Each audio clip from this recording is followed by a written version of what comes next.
What's up, my little grimlets?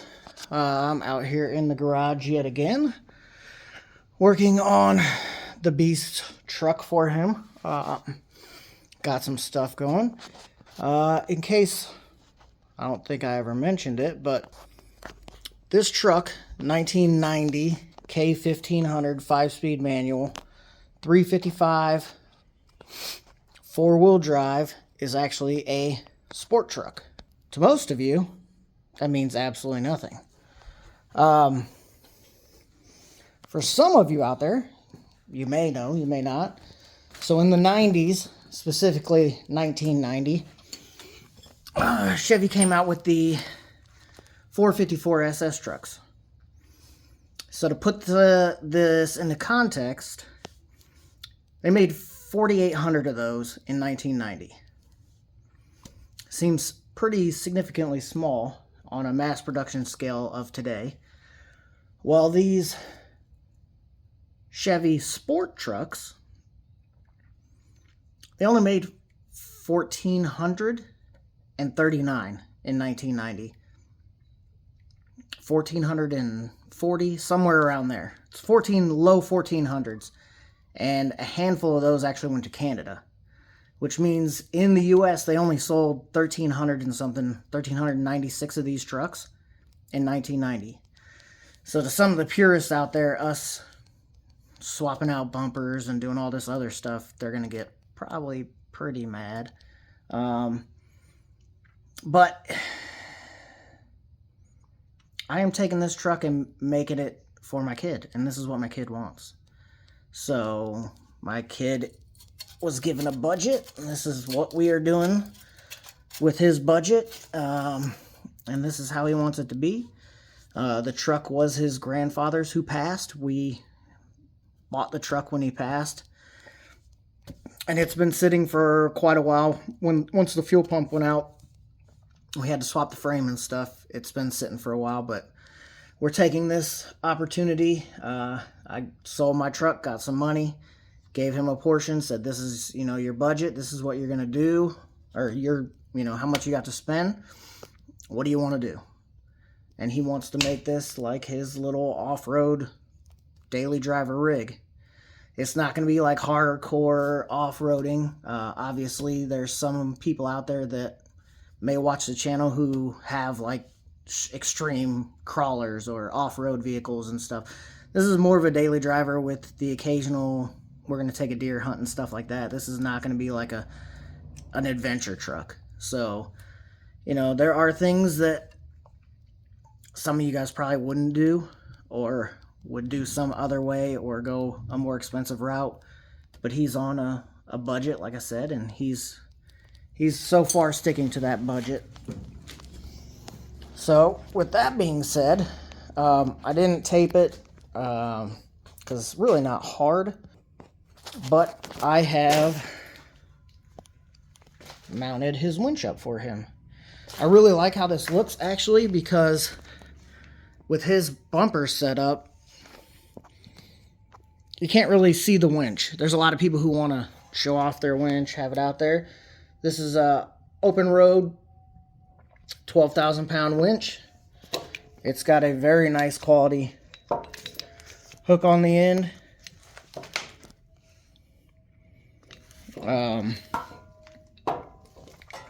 So that was relatively easy. It just sits on there.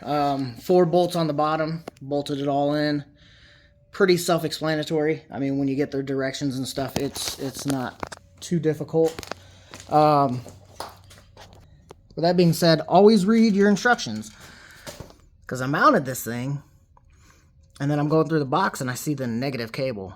And I'm like, oh, cool, where does the negative cable hook? Oh, it attaches to a nut on the bottom side of the motor, which happens to be already mounted next to the plate, the winch plate on the bumper. Luckily, there was enough room for me to smash my little midget hands in there and get that off and put the wire on there and get it all cinched back up. It's just there. Obviously, we don't have any of the front sheet metal on here, so we don't have a battery, so I'm not going to run any of the wires or stuff there, but power's here, Ground is hooked up. And then obviously we got to go through. I started working on some wiring for the lights. I got to figure out how that's all going to go once we put body panels back on. So I'm not really worried about that. I am right now currently tearing the driver's side suspension down. All of this has to come off. In my last video I talked about how I already got the inner and outer tie rods off. Tonight I am working on getting out the upper control arm. So we've got to come through and pull these bolts out. These bolts are actually flat on the top as they go through here.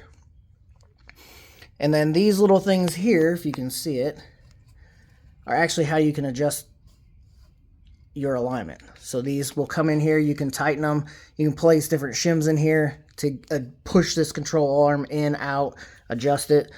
So when you go to pull all this stuff out, make sure you keep a hold of these.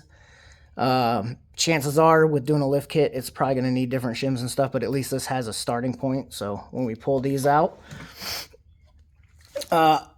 we have to pull upper ball joint loose, get this castle nut off, pull this axle nut off, and then obviously underneath here you have the bottom bolt for the lower control arm. So this thing, bane of my existence so far on this whole suspension, has been messing with cotter pins. If you guys don't know what a cotter pin is, I'm gonna kind of show you here. So on your suspension stuff, ball joints, tie rods, stuff like that, they are threaded, and come on, focus. Within those threads, there is a hole there. You can see that hole. So this is what's called a castle nut. You can see why it's called a castle nut. It's kind of shaped like the top of a castle. So it slides on there, and you tighten it up until you get to the point where your little hole there lines up with that hole in the threads. Why would you do that? This little pain in the butt right here, this is what's called a cotter pin. So this is a piece of steel that is folded into an eye loop, and then it's got two tails coming off of it. So this slides